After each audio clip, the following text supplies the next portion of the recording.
If you're new to real estate investing, be prepared to experience crazy scenarios because that's just the nature of getting involved in real estate in general. If you're a seasoned real estate investor, you probably have some crazy stories of your own. But I'm making this video today because I recently went out and searched for a new multifamily investment property, and I came across 3 crazy situations that I felt I needed to share with you guys. And stick around to the end of the video because I'm going to share with you the crazy situation I currently find myself in a property I am already in contract to buy. And when we did our title search and inspection, something nuts came up that I had never experienced before. I'm going to save that story for the end because first I'm going to share with you the 2 stories about properties I looked at and chose to pass on and why I chose to pass on them.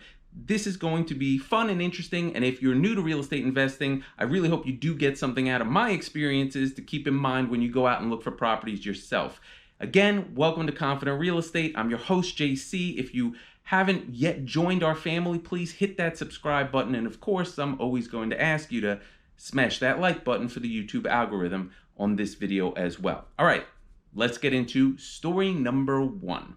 So in the area where I live, the town I live in is booming and red hot. The town that way is booming and red hot. Everybody who used to live there and here, they're starting to get priced out. The rents have gone up. The prices of homes have skyrocketed. I bought here 7-8 years ago because I knew that if that town was red hot, this one would be next. And now I'm going in that direction to buy in the next town over, where everyone who's been priced out of all the towns in this direction are going to have to relocate if they want to stay in this general area and still be able to afford rents and homes. So I went out and said, you know what? That market's primed for a major expansion.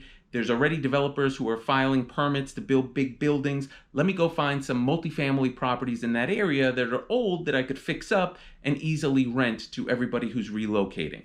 So that's what I did. But boy, I wasn't expecting what I encountered. The first home I went and looked at was a very old home. All the homes in that area are pretty old. Everything that's being built, new construction for the most part, are bigger rental buildings. But the homes are single family, 2, 3, sometimes 4 family homes that are old. So I went to this house. There was an open house. I was just trying to get a sense of the market and a feel for it. And it was in a great location in that town, near public transportation, highways, shopping, wonderful. All the dynamics that you look for were there. The location was prime. But when I walked in the door, it was a 2-unit. I went to the second floor first, and I took a look at the second floor apartment that already had an existing tenant who had been there for a while paying rent. It would have failed what I call the marble test, which is when you put a marble at one end of the floor and you let go of it and you watch it roll all the way across to the other end of the floor because the floors are so uneven. The house did not settle properly. Then we went downstairs to the first floor, which is where the owner lived, and it was a bigger apartment. And I realized that they had full floor carpeting in almost every room, which is a little strange, especially for this area. I mean, I've seen full floor carpeting in rooms, but not every room of the house. As I walked from room to room, I started to drag my foot along the carpeting, and I could feel through my boot and the carpet, I could feel bumps and grooves in the floor. That's clearly not good.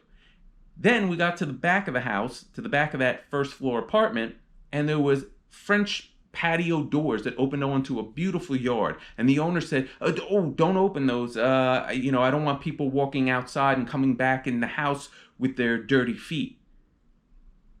I noticed the people in front of me who were also looking said, oh, okay, no problem. You want me to buy your house? I need to see it. I said, that's okay. I'm not going to go out. I just want to peek my head out and take a look. I opened the door. Her jaw almost dropped. You know why? Because you couldn't get the door closed again. And then I took a step back and realized not only is the house the way it's settled, does the door not open and close properly, but all of the windows, which are always in a rectangular shape, right? You know what a window looks like. We're starting to shift from rectangle into diamond shape. And I said to my broker, this house has foundational issues, I promise you. Red flags everywhere. I took a hard pass. Well, guess what? My broker just told me that somebody else went into contract on the house. They did the inspection. Massive foundation issues. They're probably going to walk away from that project and it'll be back on the market waiting for the next person who's not going to do the due diligence they need to come along and buy it. That was crazy story number one. Now, you think it can't get any worse? Just wait. Next up, I went to look at a 3-family house, and I thought, this is great. It's not the best location in town. It's a little bit of a walk to public transportation. There's really no parking anywhere on the streets. This is an urban area, but it's a 3-family and it's in a good price point. So let me check it out and see what's there, because the broker already told me she had heard through the grapevine that it was going to need some renovations. And that's great, because that's where you get your capital appreciation. When you do the renovations, if you don't know what the BRRRR method is, we've done videos on it. There's a lot of other videos on YouTube about it as well. But going in, fixing something up, building value in it, forced equity appreciation, they call it, that is a great way to build wealth in real estate. So I was game. I said, let's go take a look at this 3-unit home that's in a pretty good area, not the best, that needs some renovations, because maybe there's some capital appreciation we can really do there. The price point is pretty solid. So we go and take a look. All 3 apartments had been renovated at different times, and it showed. It was like stepping into a different time period in the last 20, 30 years in each apartment. The first floor apartment looked fine. It was sheetrock, painted, normal. Besides the pungent smell of marijuana from the tenant, it was a normal apartment. The second floor apartment was like Miami Vice. It was 1980s everything. Hot neon colors, pinks in the bathroom, those gray and pink tiles. It was in need of some cosmetic updating, but nothing crazy. The third floor apartment looked like a spaceship. It had a weird jet jacuzzi tub with this shower that had a curved door to it that looked like you were stepping into a spaceship. And then you stepped into the kitchen and it was black fake stone, faux stone. I don't even know what it was, but it just looked weird, with black lacquer cabinets and just these weird gray tiles on the floor. It felt like you were in some kind of Space Odyssey movie. Fine, it could all be renovated. But then we go down to the cellar, and I wanted to see that the utilities were separated, because the listing for the property said the utilities have been separated for each of the units. Well, guess what? That wasn't necessarily the case. I looked at the HVAC systems and I said, why are there only 2 if there are 3 units? Turns out the second floor tenant controls the air conditioning and heating for the second floor apartment and the first floor apartment. So if the tenant in the first floor is cold, they would have to go up to the second floor and hope that person's home or also cold, and be willing to turn the air off or down so that they could feel comfortable in their own apartment. It doesn't stop there. Then we realized there's only 2 gas meters. You know why? Because the second and third floor apartment were on the same meter, meaning the first floor tenant pays their gas, the second and third floor tenants have to split the bill each month. I said, which one of them gets the bill? The owner goes, I don't actually remember. I don't know. I mean, beyond bonkers. But then I find out, I said to him, do you have an underground storage tank? Because I see hookups here for oil heating and they're clearly disconnected. Did you take out the underground storage tank? The guy had just told me when we were looking at the apartments upstairs that he owned that property and several others. He started buying real estate in the 70s in this town, and he's a lifelong resident, and he's been on top of these properties, maintaining them, and that he's owned them forever. Quote unquote, I've owned them forever. Now I ask him, do you know if the underground storage tank, did you remove it properly? Is it removed? Or is it still underground and maybe seeping oil into the dirt, which becomes an environmental contamination issue that I don't want to deal with? He goes, I don't know. Maybe the prior owner did. I don't know. I said, I thought you owned this a long time. No, I mean, I didn't own this one as long as the others. How many red flags did I need? So that one got checked off the list, because removing a storage tank, redoing all those units, reconfiguring the layout of the piping for the gas and for the HVAC system, and installing a new HVAC system with ductwork, no thanks. Too much, not what I was looking for. Wasn't even thrilled with the location to begin with. Next. Lastly, the third story, the one I'm in contract on, the one I told you to wait for to the end, something I never have seen before. We found a property. I love the property. It is a multifamily. The family that owns it lives in the biggest unit in the property, and they're having personal issues. They have to get out of there.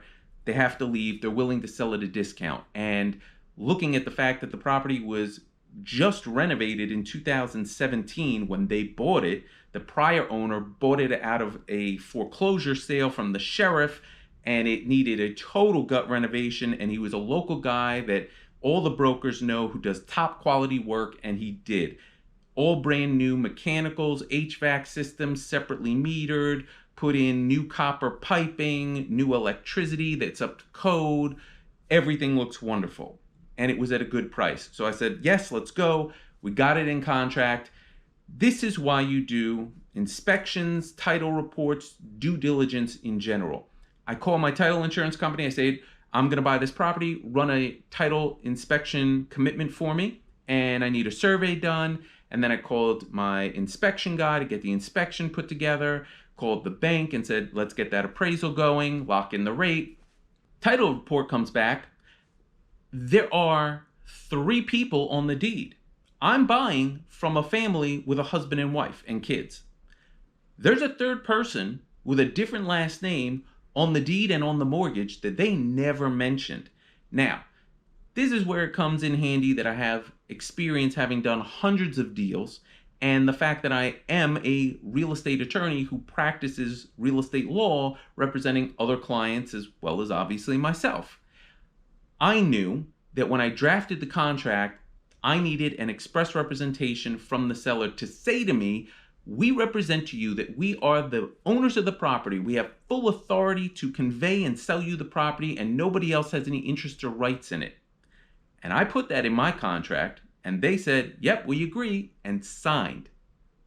I also had a provision in there that allowed specific performance in the event of a seller default, and that if there was a fraudulent misrepresentation or they acted in bad faith, they would have to pay for all of the expenses I incurred out of pocket, like survey, appraisal, mortgage, lawyer fees, title insurance, inspections, etc.